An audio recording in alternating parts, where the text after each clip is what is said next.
नमस्कार नमस्कार मंडळी.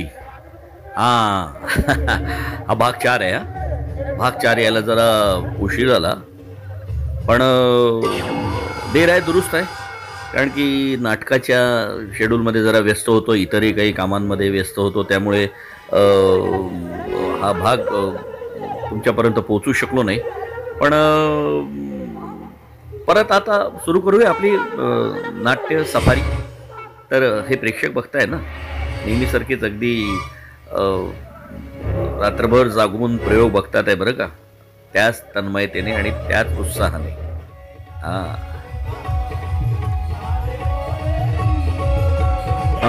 हे आहेत आमच्या नाटकातील म्हणजे देवा बोरकर. ह्या नाटकात हिरोचा रोल करतात. नमस्कार. नमस्कार. हां, काय या कसाही नाटकात तुमचा काय रोल आहे? कसाई नाटकामध्ये एक असं कौटुंबिक माणसं, एक परिवार असतो सर्वसाधारण, त्यांचा मुलगा असतो.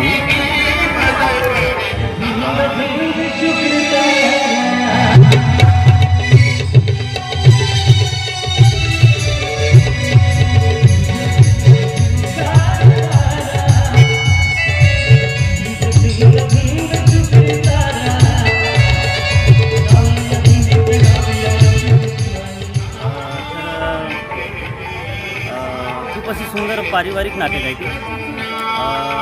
सगळ्यांनी असं पाहावं, बसून पाहावं अशी ती नाटक आहे.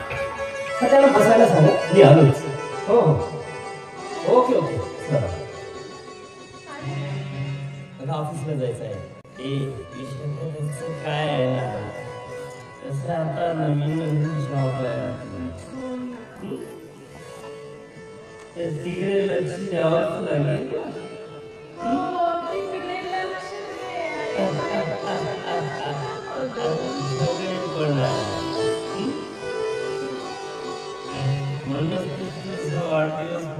आणि गेल्या किती वर्षापासून तुम्ही नाटकात काम करताय?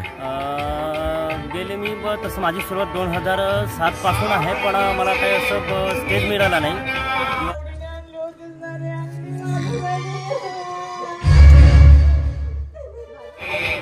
आणि बाकी कुठली कुठली नाटकं आहेत तुमची? बाकी आमची खतरनाक आहे, करंडा कुंकवाचा आहे, दगाबाज आहे आणि परत कसाई नाटक. या नाटकात चल परत वाढदिवसाच्या खूप शुभेच्छा. हो हो हो, या वर्षी सीझन कसा आहे तुमचा? सीझन एकदम व्यवस्थित आहे, पण दिवसाची रात्र, रात्रीचा दिवस करावा लागतो. हां. आणि याच्या सगळं तुम्ही आपला संसार म्हणजे घरी कसं सांभाळता सगळं? संसार काही करतो ॲडजस्ट कसं तरी, धावपळ करून. अच्छा.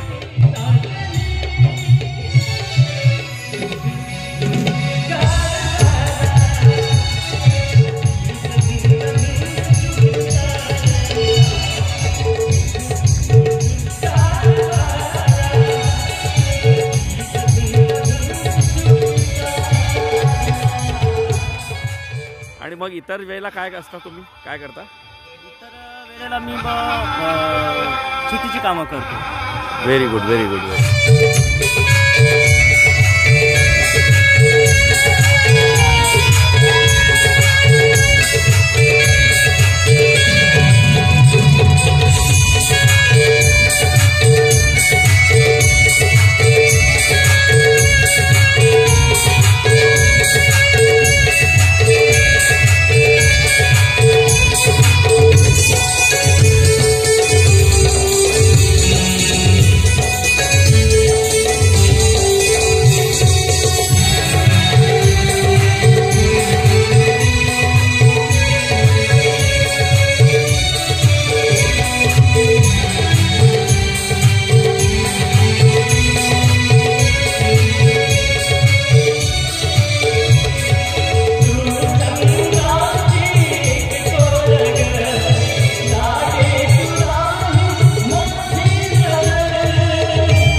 पहिला वर्ष हा एवढ्या कारकिर्दीचा माझा हा पहिला वर्ष की मला गणराज कला नाट्य रंगभूमी ही ग्रुप मिळाला.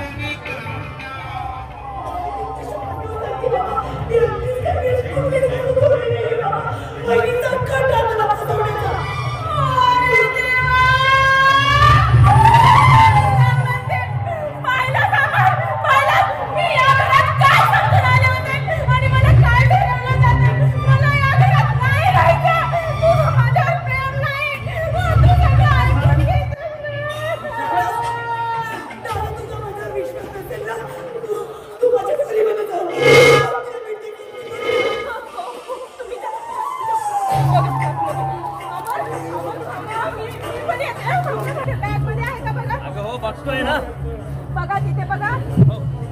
दिसते का लक्ष्मी? पीछे आहे ना.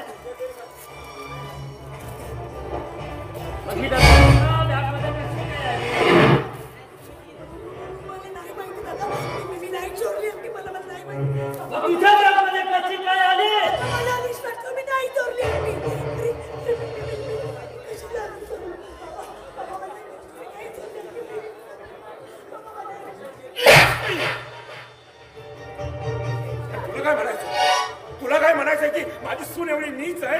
आता देवा बोरकर म्हटलं की एका गायक कलाकाराकडून गाणं अपेक्षित असतं सगळ्यांना. त्याच्यामुळे नाटकात 2 किंवा 3 गाणी असतातच याचे. तर बघा पुढचं गाणं.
नाटकाचा हिरो गायक कलाकार, पण गायक कलाकार असून सुद्धा ताकदीची रोलही अगदी उत्तमरित्या करतो. म्हणजे गाण्यात जसा आवाज लागतो तसा इतरही अँग्री रोल जेव्हा करतो त्यात त्याचा आवाज तसा तेवढ्याच ताकदीने लागतो बरं का.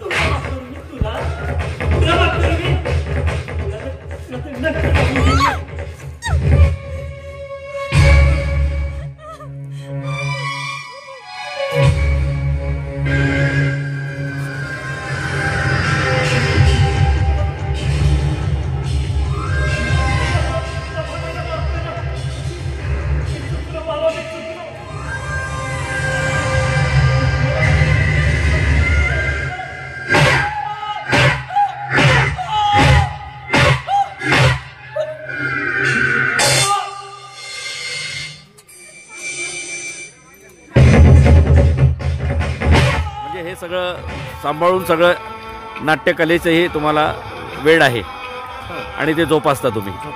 छान छान छान.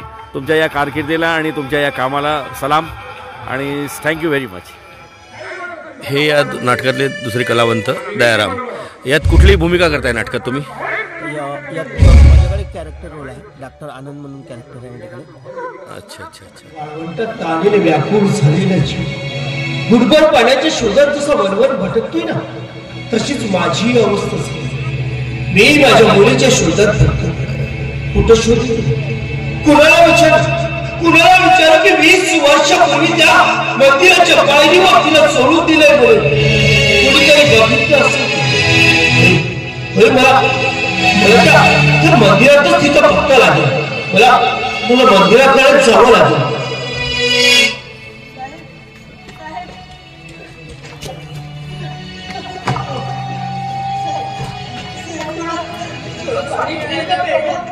पाणी हवं.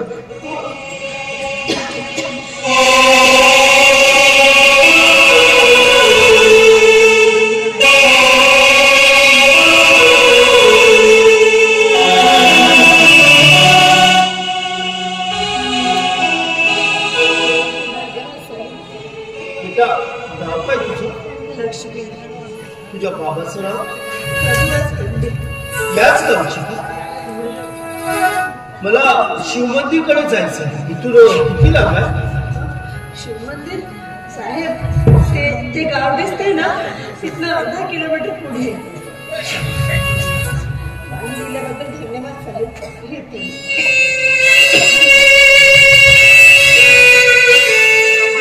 नाटकाविषयी काही थोडंसं? नाटकाविषयी म्हणजे नाटक खूप सुंदर आहे, सिरियस पण आहे त्याच्यामध्ये, आणि खूप घरंदाज स्टोरी आहे या नाटकामध्ये, आणि महिलांसाठी किंवा पुरुषांसाठी पण छान आहे. माझी मुलगी याच वयाची झाली असेल. कदाचित माझी मुलगी हिच्यासारखी दिसत असेल. चला, मला शिवमंदिरकडे गेलं पाहिजे. झाडीपट्टीविषयी काय सांगाल? या वर्षीचे प्रयोग कसे सुरू आहेत? झाडीपट्टीमध्ये आता कोरोनाच्या नंतर यावर्षीचा सीझन सगळ्यात चांगला सीझन आहे, आणि नाटकं पण छान होत आहेत, आणि पब्लिक पण खूप चांगल्या पद्धतीनं बघत आहे. रिस्पॉन्स पण चांगला आहे सगळ्यांचा.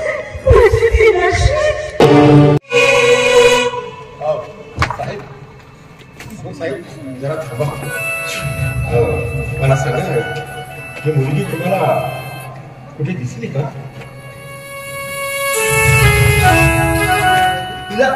तिला मी आता प्यायला पाणी दिलं.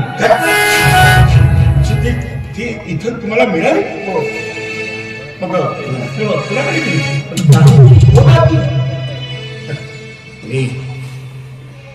मी तिचा एक अभागी भाग. तिचा दोष नसताना सुद्धा तिला घराच्या बाहेर काढलं साहेब. किती निष्ठुर आणि निर्दयी आहात तुम्ही. मुलगी आहे म्हणून तिला घराच्या बाहेर टाकून दिलं. नाही साहेब, नाही. मी निष्ठुर आणि निर्दयी बाप नाही. अरे नाही, मी तिचा तिरस्कार करत. साहेब, ती मला 20 वर्षापूर्वी शिव मंदिराच्या पायरीजवळ मिळाली होती. हो साहेब, मी तिला तिथून उचलून घरी आणलं. लाडाची मोठी केली. स्वतःच्या मुलीप्रमाणे प्रेम केलं तिला मी. साहेब, ती माझी मुलगी नाही, माझा मुलगा आहे, मुलगा. काय करू साहेब, त्या नियतीच्या चक्रव्यूहात सपटून शेवटी मला तो तिला घराच्या बाहेर काढण्याचा निर्णय घ्यावा लागला. सुनेला आरोप करतात, कोणाची बाजू घेत मी तिला चोर ठरवलं. त्या दोघांच्या शिकारीचा सावास ठरवलं पाहिजे. शेवटी मला तिला घराच्या बाहेर काढावं लागतं.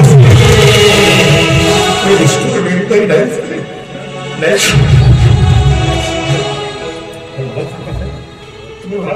इथं आली होती बघा, ती कोणत्या दिशेला गेली? म्हणजे इकडे की इकडे?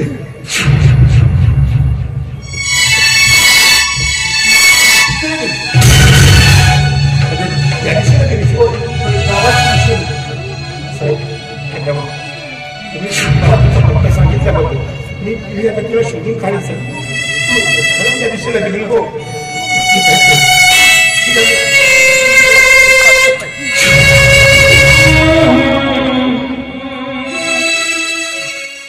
तर ही नाटकाची जी सफारी आहे आपली, ही अशी सुरूच असणार आहे.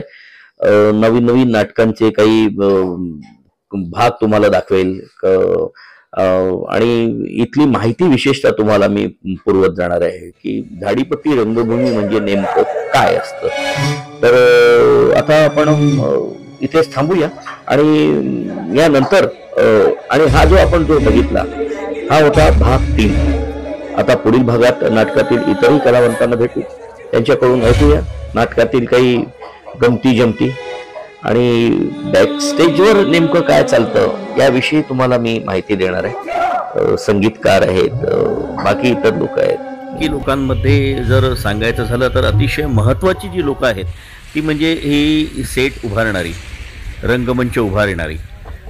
आम्ही कलावंत तर फक्त वेळेवर जातो आणि तिथे नाट्यप्रयोग सादर करतो, आमची कला सादर करतो, पण खरी मेहनत ह्या लोकांची असते. हे जे तुम्ही सगळं बघताय ना, हे सगळं रोज लोड करा, परत अपलोड करा, त्याच्यानंतर अनलोड करा, सगळा हा स्टेज पूर्ण उभारा, प्रेक्षकांची बसण्याची व्यवस्था करा, त्यांना ऐकायला जाण्यासाठी साऊंडची व्यवस्था करा.